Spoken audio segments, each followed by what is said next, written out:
Et quand il devrait communiquer la loi,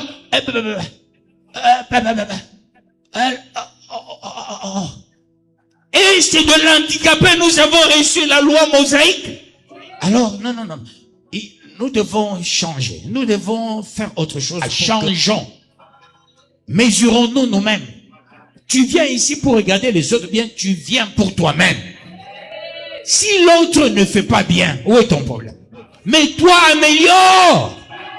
Donc, je suis toujours avisé en amont. Et là, ça me donne la matière de travailler, d'aider les gens à la vraie conversion. Ne nous regardons pas comme ça et ne nous voilons pas la face, pensant que je suis à côté de quelqu'un qui est avec moi. Or, c'est un païen, au carré. Alors, non. Nous devons changer. Nous devons faire autre chose pour que la conversion, la transformation soit notre partage. Changeons. Mesurons-nous nous-mêmes.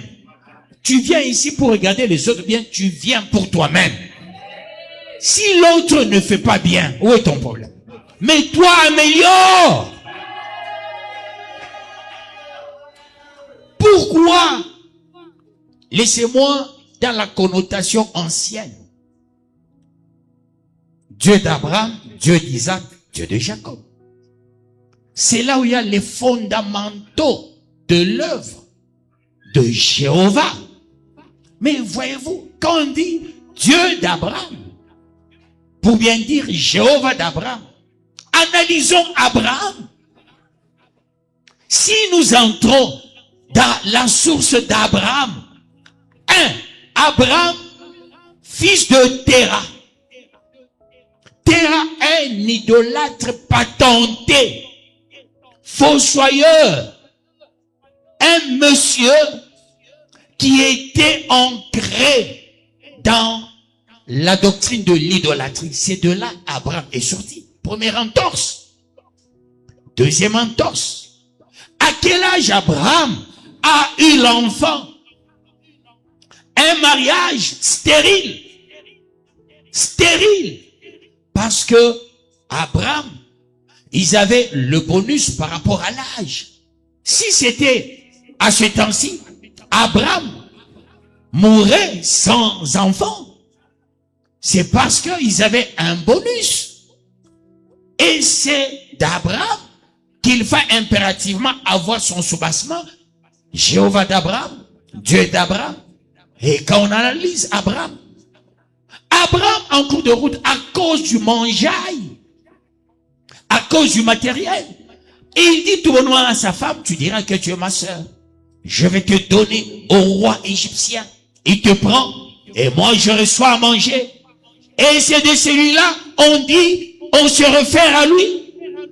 Et si nous regardons le comportement d'Abraham, et je regarde mon comportement depuis ma jeunesse jusqu'à aujourd'hui, je dépasse Abraham de très loin, je vous dis. Même si mon père n'a jamais été un idolâtre du niveau d'Abraham, le premier idolâtre, non. Mon père catholique, qui a appris la théologie catholique. Mais à un moment donné, chez nous, on ne faisait pas des prières en famille catholique. On faisait les prières genre pentecôtistes chez nous à la maison, peuple de Yahweh. En mangeant, on priait. Avant de dormir, on priait. On ne disait pas notre Père qui est aux... Non. On commençait la prière comme les pentecôtistes, mais pourtant, papa théologien. Mon grand frère là-bas, théologien. Peuple de Yahweh.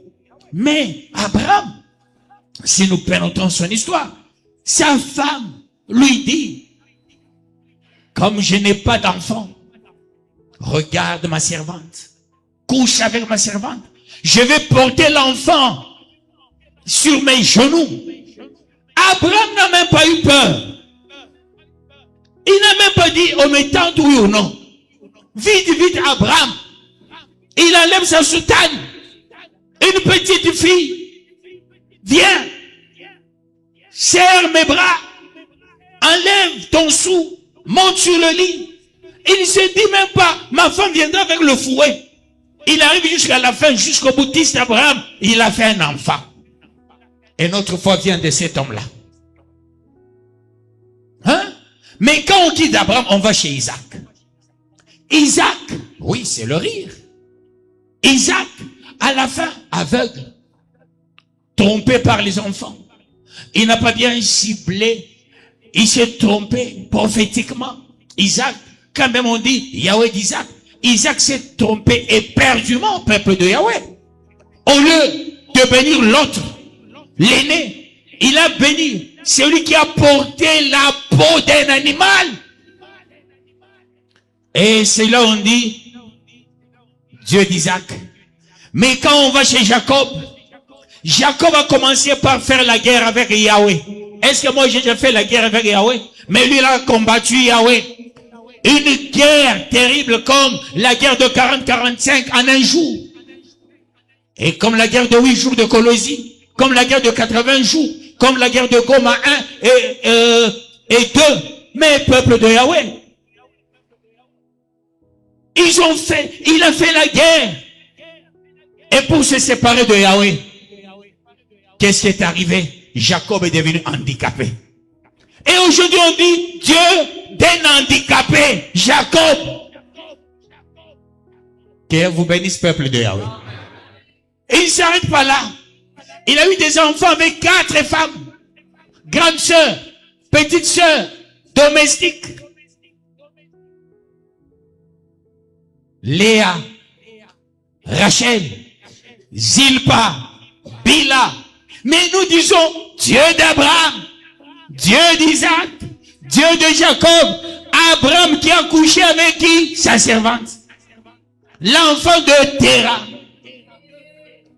Il a vendu sa femme à cause de la nourriture au roi égyptien. Voyez-vous, peuple de Yahweh, si nous tirons le soubassement dans ces 3 personnes, allons-y très loin. Moïse, qui nous a amené la loi. Cette loi est devenue scientifique pour nous qui avions fait le droit. Parce que le droit, c'est le plagiat de la Bible. Partant de tous les principes mosaïques, on l'a rendu scientifique. Partant par le droit romain, l'histoire du droit, ainsi de suite. Mais peuple de Yahweh, ces choses. Mais qui est Moïse? Un monsieur qui ne sait pas parler. C'est lui qui a mené la loi. Parce que, en droit, il y a ce qu'on appelle l'élégance et l'éloquence. Parce que 3 choses constituent le soubassement du droit. La moralité. Le droit subjectif, le droit objectif. Dans la moralité, on parle de l'éloquence. Mais il n'était pas éloquent, c'est lui qui nous a mené la loi. Et quand il devrait communiquer la loi,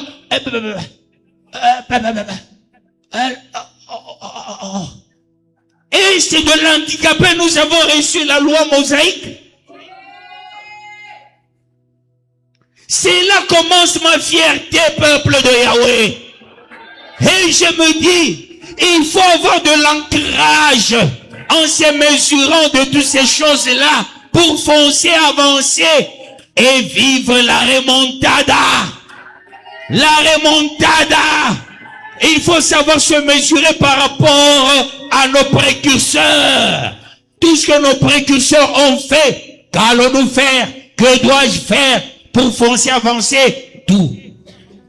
Enlève tout ce qui pourra être dans ta vie comme obstacle. Enlève le complexe. Abraham ne te dépasse pas. Isaac ne te dépasse pas. Jacob ne te dépasse pas. Mais quand on dit David, l'homme selon mon cœur, David, roi au temps de guerre, pour sa protection de son gouvernement. Il regarde Bathsheba qui se lavait en pleine guerre. Il couche avec la femme d'autrui et il dit, où est le mari de cette femme? On dit, c'est lui le tireur d'élite, le sniper de l'époque. Mais le sniper, il dit, c'est le temps d'un kit au double. Sniper, mon œil, moi, j'aimerais prendre cette femme. Faites de votre mieux. pour que son mari meure à la guerre. Et ça, c'est David. L'homme, selon le cœur de Yahweh, il fait tuer Uri, mari de Bathsheba. Et on a tué Uri. Il dit, Bathsheba, tu es resté seul. Allez, viens ici. Et il a fait avec Bathsheba, premier enfant. L'enfant est décédé. Il est entré en prière d'intercession pour que l'enfant vive. On dit, il est déjà mort. Lui, il ne faisait que prier. Roi, il est déjà mort. Allez, moi je dois prier, il va ressusciter. Il n'était pas ressuscité. Roi, tu ne peux pas arrêter. Non. Que j'abandonne Bathsheba. Je suis jusqu'au boutiste. Il a eu un autre enfant avec Bathsheba, qui a pris une renommée mondiale.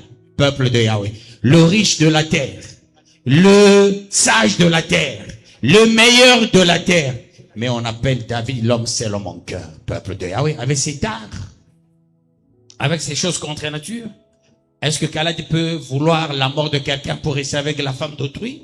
Non, peuple, ça ne se fera jamais. D'ailleurs, nous sommes traditionnellement africains. Et d'emblée, quand quelqu'un perd sa femme, et son mari, Ata n'est exposé au bande batamukimia, c'est un moufou. Hein? Joba maman toi, ben abakimia, c'est ben abafou. Alors, peuple de Yahweh, voyez-vous? Mais, ce n'est pas le cas avec David. Ah, je sais pas si on a moufou. Ah, c'est, on connaît un moufou. Ou je connais un moufou. Mais l'homme, selon le cœur de Yahweh. Allons-y. Yahweh, là je vous dis, quand je me mesure, je dis non, je dois foncer, je dois avancer. Ni l'un ni l'autre ne me dépasse. J'ai un temps qui me permet de foncer, d'avancer, d'arriver. La remontada. Peuple de Yahweh, fonçons. Enlève tout ce que les gens rencontrent sur ta personne. Tu dépasses beaucoup de gens qui sont dans la Bible. Tu les dépasses. Tu dépasses beaucoup de gens.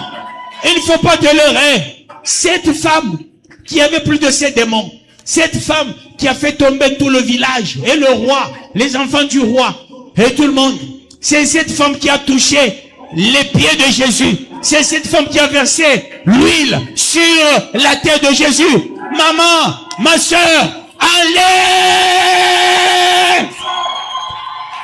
Fonce! Ne regardez pas ton passé. Que le passé passe. Commence une vie nouvelle. Laquelle vie te fera arriver à bon port. À bon port, je dis bien. C'est le temps de comprendre que ta bénédiction, c'est maintenant. C'est maintenant. Parce que ceux qui sont dans la Bible, qui constituent le fondement de la parole, ils ne nous dépassent à rien. Je dis bien à rien. C'est seulement la grâce de Yahweh. La grâce de Yahweh. Et comme nous venons de faire l'analyse, nous avons les bons côtés plus qu'eux. Et eux, qu'est-ce qu'ils ont fait? Même Jésus n'a pas construit un bâtiment. Mais moi, j'ai construit un bâtiment. J'ai implanté des églises. Peuple de Yahweh, ça signifie, nous avons une large manœuvre de la bénédiction. Ne pense pas que ce que ton père avait fait, ça va arrêter ta bénédiction. Sinon, ce que le père d'Abraham avait fait, c'est plus que ce que ton père avait fait quand il était païen. Ne dis pas, mon grand-père était sorcier. Terah était le plus grand sorcier qui avait développé sa sorcellerie, qui avait atteint tout le monde. Mais toi, ton père, s'il était sorcier, il n'a ensorcelé que ceux-là qui allaient attraper les rats, les souris, les sauterelles, les grenouilles chez les cassins et les chiens. Mais, ton grand-père n'a jamais fait des choses comme Terah. Tout soit déterminé. Parce que, à leur temps, Jésus n'avait pas encore versé le sang. À notre temps, Jésus, il est parti à la croix. Il a dit, Eloi, Eloi, lama sabachthani. Mon Dieu, pourquoi M'abandonnes-tu? Et à la fin, il a crié, Tétélestai. Tétélestai. Il est temps, peuple de Yahweh, de se donner soi-même ce quitus de la bénédiction. C'est le temps de redorer le blason terni.